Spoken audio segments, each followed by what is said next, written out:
Welcome in, ladies and gentlemen, to the Stache and Beard Show. I'm Austin Pistulka. This is Pilley. What's up, motherfuckers? And we are back for another week. Sorry about the last episode coming out a little bit late because I may have had some technical difficulties. My cat chewed through my laptop charger. And so I couldn't charge my laptop until we got a new charger. It came in the mail whenever it came in the mail. And so now that episode is now up, thankfully. I didn't know cats to be that destructive. Dude, I have a cat that is basically a dog when it comes to chewing. Yeah? Because, we buy her chew toys because she just gnaws on everything. Yeah. And it's not, she's not leaving scratch marks. She's chewing on shit. It's insane. Oh, garçon? Beers, please. Let's see if we can get through the morning ritual here. Yes. Oh, what... Thank you. Oh, beautiful. Thank you. Oh, wonderful. Oh, a good. Yeah, that's what you get. That's what you get. That's why yours dropped. I am not opening this. That's fine. I'll open mine. A beautiful vintage. Cheers. Give me a second. I'll join y'all. They smell good. It is good. It's very good. Yeah. It's very tasty. Here we go. Not as bad as I thought. Not as bad. I was really expecting that to just go everywhere. Yeah. A repeat of last week. So, this week on the Stache and Beard Show, we've got a lot for you, including beer drinking, hell raising, and the like. But first off, we should talk about how I don't have to wake up at 4 a.m. anymore. Do tell. What happened? So we all know that I'm moving. I'm moving in about a month or so. And I had told my work, which, for all intents and purposes, I'm just going to call iHeartMedia. Everyone knows where I worked. You can look it up. It's not that hard to find. But I am going to... iHeartMedia. But I may have worked there. Right. But I have worked for iHeartMedia now for about 3 years, right? And I told my managers and everyone in January, I said, hey, I'm looking for a new job. I am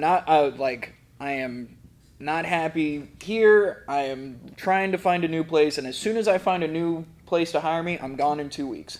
So be prepared for that, because the show I was on, really difficult show. Yeah. The host is very particular about... I love the host of the show. I love Mike, but very particular about how he wants things. He is very much a work harder, not smarter kind of guy. So, if he sees you working hard, he assumes you're just working. You're working hard, and that's good.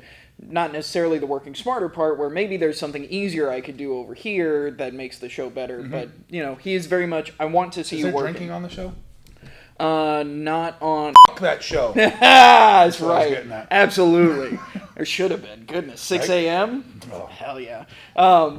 So, difficult show. And there's a lot of audio you got to find, because Mike loves to play audio. His big thing was about how we're more of a news show than a sports talk show, because people who wake up and listen to our show probably missed the stuff from last night, so they want to hear the stuff that they missed. That's the thought process. More power to him. That was his show. It's his show, right? But it put a lot of work on me. And so finding someone to replace me was going to be tough, because... Is this not a sports show? It is. Okay. It's the only sports reason news. I'm asking... Yeah. The only reason I'm asking is because I don't know how many fucking games I've missed from 9 o'clock till 12 or 1 or whatever the fuck. And then I watch SportsCenter the next morning to catch up. Right. On all the shit. So I'm just like... Right, exactly. Why not still stay sports and... let motherfuckers know what they missed? Well, it is staying sports, but it's like we'll play the end of the Magic game, or we'll play the end of, whatever. Yeah. So that's... And with that, it is a hard job. It is a hard producer job, very producer-heavy job. And so we were... So I was like, be prepared for this. And then a couple months ago, a couple jobs in Nebraska kind of reached out, and things were getting kind of serious for a couple of them. So I said, hey, this might be coming sooner rather than later.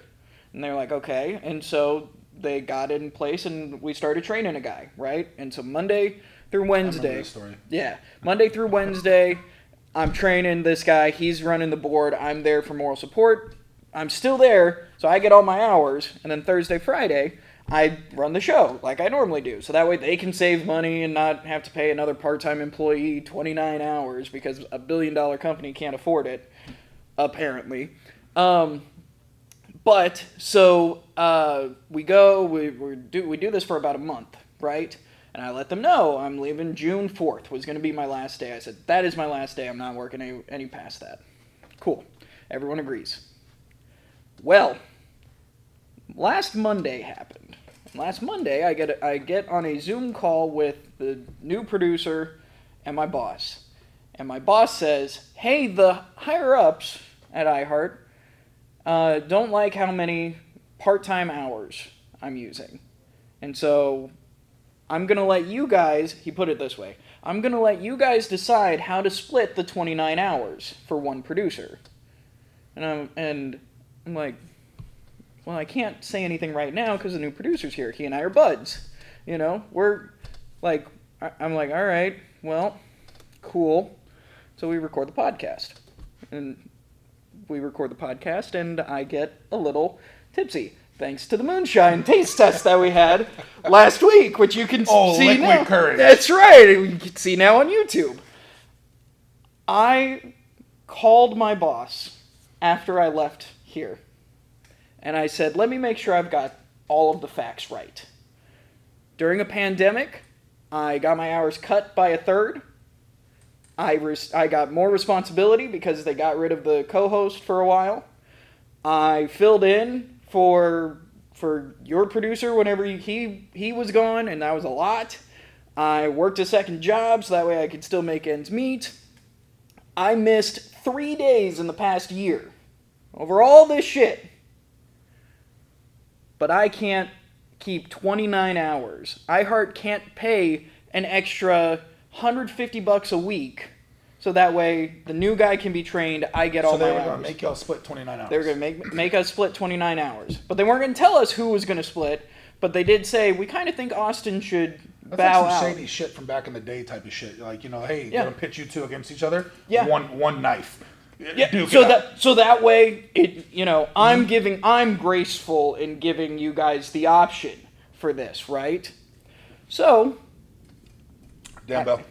Damn bell. Damn straight. So I give all of that information, and I say, let me make sure I've got this right.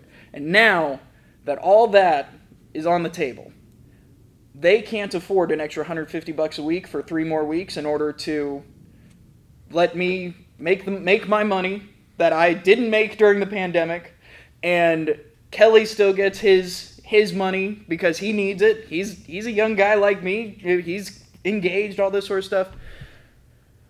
So, and I'm supposed to just bow out. Well, yeah.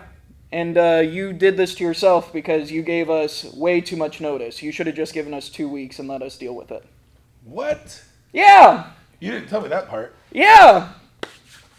That was what he said. For the next half hour, I yelled at my boss saying, this is fucking bullshit, man, and you can take this personally if you want. I know that you're just the yes man saying that, like, making the decision that you have to make because the higher-ups at iHeart found out about this. I know that, so you can take this personally if you want to, but fuck those people at the top because they don't give a damn about any one of us at the bottom. And I even said, this won't be my problem in a week. This won't be your problem in 5 years because this radio station is going to turn into a national Fox Sports radio thing and no local people are going to be on anyway. So I don't know why I'm giving a shit about any of this. Yeah. He didn't like that. And he said, well, I don't think with that attitude you should be coming back at all. I said, I'm going to give you 100% because I've been feeling this way for months. And I've given you 100% the entire time I'm here. So until I'm gone, I'm going to make the show the best thing I possibly can because that's the kind of motherfucker I am. Yeah. And then we decided that Wednesday was going to be my last day because Monday we had the argument and I called the host of the show, Mike, and I was like, hey, I don't think I necessarily burned a bridge, but I definitely charred it. I charred the motherfucker a lot. And how about Wednesday is my last day? He said, yeah, that's fine. Well, and then on Wednesday we had a going away show where, and this was the funniest thing. So I go in on Tuesday, and Mike had sent the email to everyone saying, hey, Austin's last day is tomorrow. Which, and everyone was like, Austin, that wasn't the plan. What changed? Because I had told everyone I was staying until June. And I would tell the story, and they go, man, iHeart is awful.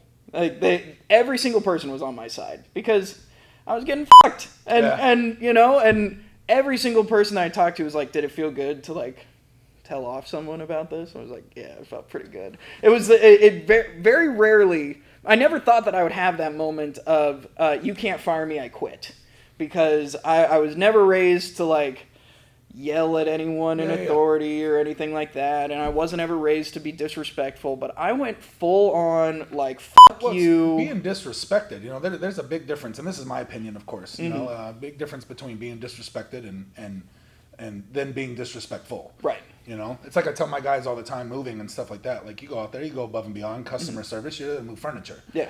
You ain't there to like whitewash the fences and hang up lights and lay shingles and fold the beds and shit like that. You know what I'm saying? Or the sheets on the bed.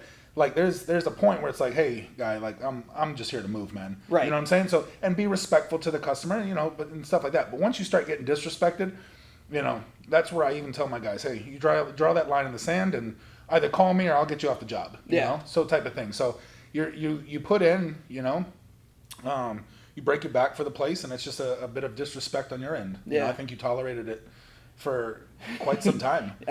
Longer than I think some people would have. You know what I mean? But it's also because I think you loved the job. I do. I love radio. Yeah. And I love being on. I love entertaining, and I love being a part of that. And I love the group of guys. Like, if I only had to deal with the morning crew, I had my issues with some things, but at the end of the day, I love the morning crew. Yeah. And it was the rest of iHeart that I didn't give two shits about. Yeah. Which is interesting because my new job that I've gotten is not a corporate job. It is a mom and pop owned radio station cluster. And so I will know who the owner is, and I can shake his hand and say, hi, I'm Austin Pistulka. Dude, I love that about small business. Absolutely.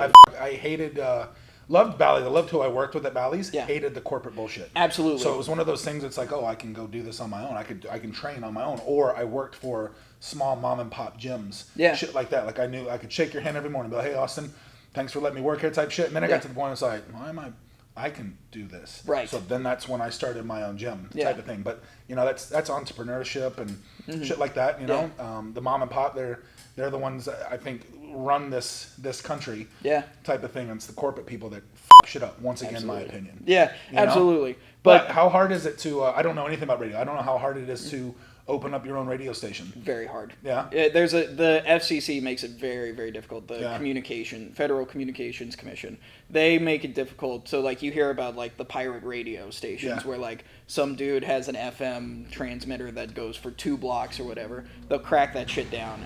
Well, I had a buddy of mine years ago. He wanted to do underground hip hop. He wanted to bring music that you would never hear on the airwaves of Orlando. Yeah. It was funny because 104, I think it's 104.1 is Tampa. And Tampa, 80 minutes away from us. Yeah. 2 hours tops. But it was like the music they're playing down there. We're like, why don't we play this in Orlando? Right. For whatever reason, Orlando has their restrictions. So anyway, he started this kind of a podcast like what we started, and was trying to bring artists from music you would never hear and but it was so hard for him to get up and running and get it going. Absolutely. It is. The thing about a radio station is that it is still legitimate in people's eyes. Even like getting a show on your local access channel, how that has a legitimate feel to it, because that's what people have grown accustomed to for years and years and years now. It's been, this is how we bring in media. And so if you are on a real radio station, I can say I am on 106.3 FM. This is where you can find me. That's a legitimate place. Whereas with kind of what we're doing here, YouTube is a legitimate place, but it's still viewed as amateur. It's still viewed I know what you mean. No matter how professional we are, No matter how many fucks Jody cuts out, there's still a level of amateurism that people view with this. I fucking tried to fucking make his fucking job so fucking hard to fucking do.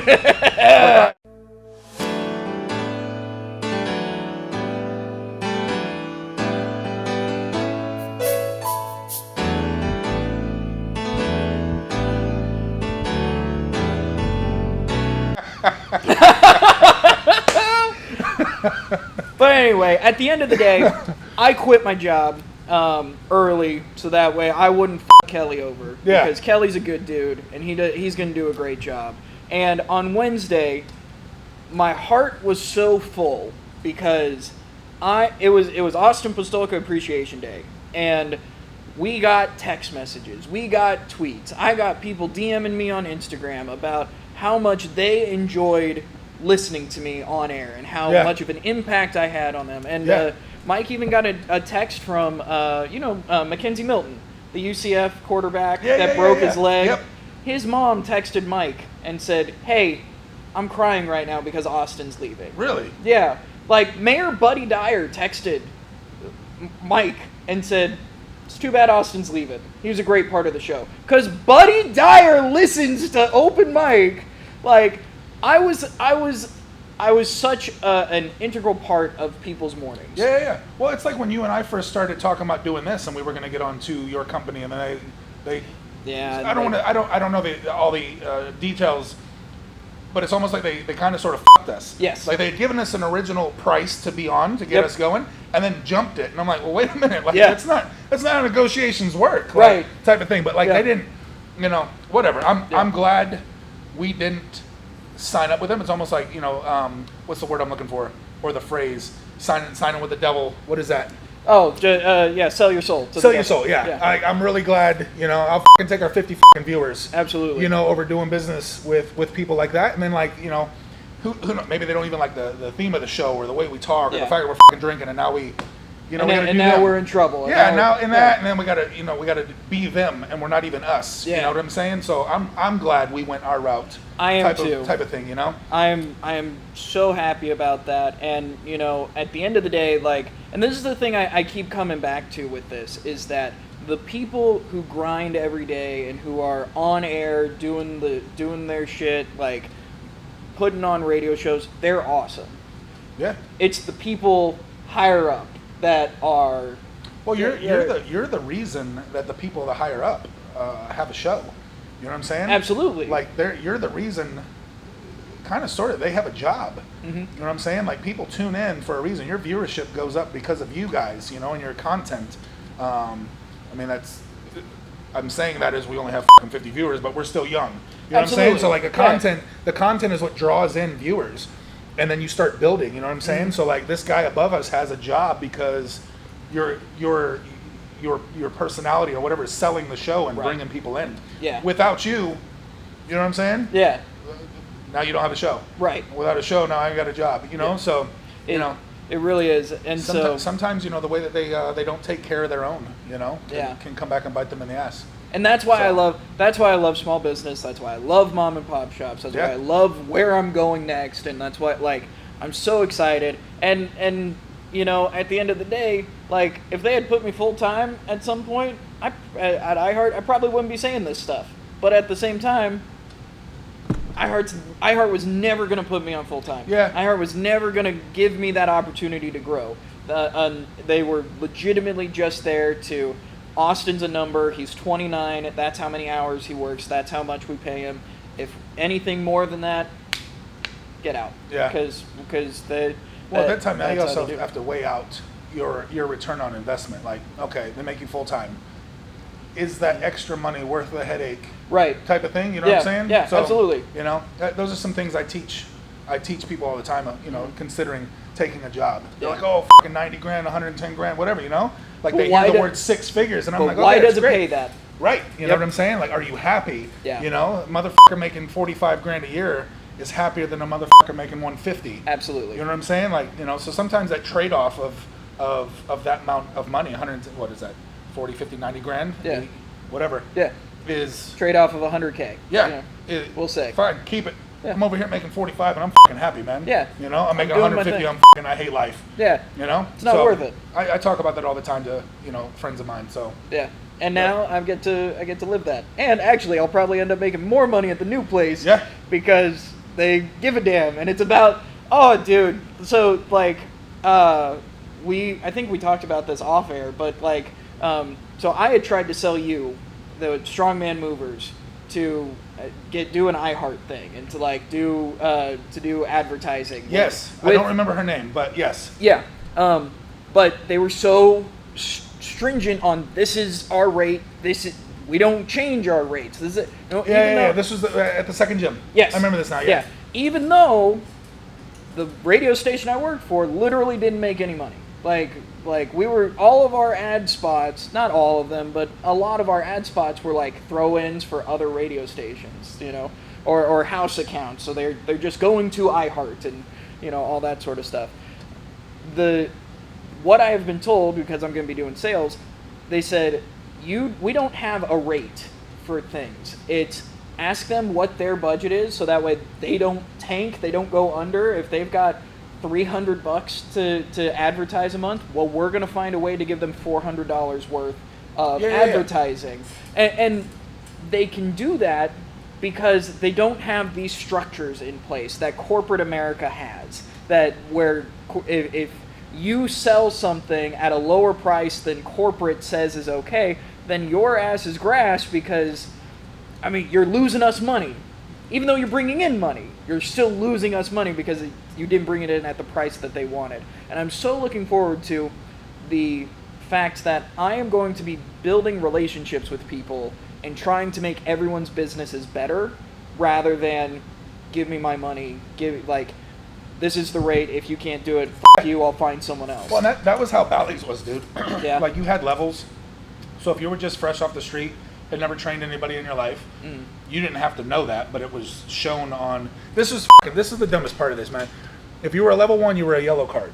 Okay. Right? If you were a level 5, which is the highest you could be, you were a red card. Okay. So this is as dumb as this sounds, but like, you would come in to sign your card, and here's all these yellow, blue, green, I can't remember that one, and then red. Yeah. There were five structures. So if I came off the street, I didn't have a certification, I didn't know shit, I just like, oh, this sounds like fun, let me go try this, and I sign you up, I was a yellow card. I had to prove my worth, CEUs, education, shit like this to bump up. Okay. But like, even if I was like a level 5, which was the red card, yeah, all right, if I couldn't sell you level 5 training, because it was the most expensive shit. Right. Then I could sell you level 4, 3, 2, 1. I had that ability. Okay. What I didn't like behind it was like, you come in to sign your card, you see all these cards, like, well, what do these colors mean? Like, you know what I mean? Yeah. So like, I didn't come in and tell you, hey man, I don't know shit. I just read a Cosmo article yesterday about training and nutrition. I figured I could come train. That you know what I mean? health But like, guide to fitness. You know what I'm saying? For but it. I was just like, I didn't like that part of it. But what I did like is the freedom that even if I was a level 5, I didn't just have to sell level 5. Right. I was able to, right. maybe get you into something else. Yeah. There was a lot of that corporate shit that I didn't really like through them, and I learned and picked what I did and didn't like and ran with it into what I did afterwards. Yeah. Type of thing. So it really speaks to like how we grew up in our small town lives. Yeah. Because Orlando's big. People will scoff at this all the time, but when I moved to Orlando, I was moving to the big city. Yeah. And I was moving to flashy lights and glitz and glam, and I was making it. Yeah. Was the idea. And I have, over the last couple of years, I've realized that I just love the small town feel, that small community, which is supplemented in the gym. The fact that this gym feels like a small town. I say it all the time. You're surrounded by you attract. Yeah. Like-minded individuals. Whatever energy you're putting out and stuff like that. I mean, I'm huge on that. Yeah. I'm even so much into my lifting and so much into what my business and stuff like that is. Your attitude, your mindset. What do you attract? Negativity. I tell you this all the time, and a lot of people can vouch for it. This negative shit, man. You come in, I don't want to spend an hour talking to you about negative shit. Let's take 5 minutes, change this mode and this frequency, and let's start, picking up off the positive shit. But like-minded individuals, a lot of the same shit you and I are talking about now, we attract in this place. that community, that small mom and pop, that small city type thing, where everybody's come from, Yeah. And if you don't like us, I mean, there's the door, but so far nobody's left us. Nobody's left. You know what I'm saying? That's the thing. People keep fucking showing up at this place. And like, when we've talked before in the past episodes, like where we would travel here to here to here to here, and everybody, we just kept going with each other because we had found that feel. We didn't want to lose that, So I absolutely agree with you. That how we were taught and raised and shit like that, we bring forth, into our next ventureships and relationships and shit like that, Yeah, absolutely. So, anyway, I Heart. And Tom Brady, motherfucker. And fuck you, Tom Brady. That's right. Open mouth kissing motherfucker. Ooh, we have to go there. Anyway, they already called them to be the fucking champs again. I know. I saw that. You saw the video. I saw it. Wait, which one? Are we talking about Kraft or are we talking about his son? I'm talking about his son. He open mouth kisses his son. Also Kraft. Has he? Did you see that one? No. That one I think honestly was a mistake. I think that it was supposed to be a hug. And hey, let me go left. I'll go left. But it was like, oh, okay, I'll go left. I'll go right. Oh, no. And they kind of like lip drifted, which is lip drifting. Too much. Hate lip drifting. I'm not a huge hugger in general. I will hug my guy friends. Even my bearded guy friends, like there's like a, and we're not trying to intertwine beards. Like there's a line. Type of thing. And and there's also even amongst guys, like, look, motherfucker, you go right, I go right. Like this is like, you know what I'm saying? Yeah. And it's always guy to guy. It's one arm up, one arm down. Well, yeah. And it's exaggerated. Like it's like this isn't like a surprise hug type shit. I'm not gonna sneak up behind you and be like, hey, Austin. Yeah, this isn't fucking Ghost. Absolutely, or whatever that movie is. It was Ghost with Demi Moore, and she's fucking making pottery dildo or whatever. Yeah. I don't know. But yeah, what's that Ghost with what's his name? Patrick Swayze. Yeah, I think it's called Ghost. I think so. Anyway, he was a ghost. He was a ghost, and he came up behind and anyway, diddled her. I don't fucking know. Whatever. Lip drifting. Let me tell you something. We've gone off the rails. We've got more Stache and Beard Show coming up next. Thanks so much. Keep it here. Later, motherfuckers.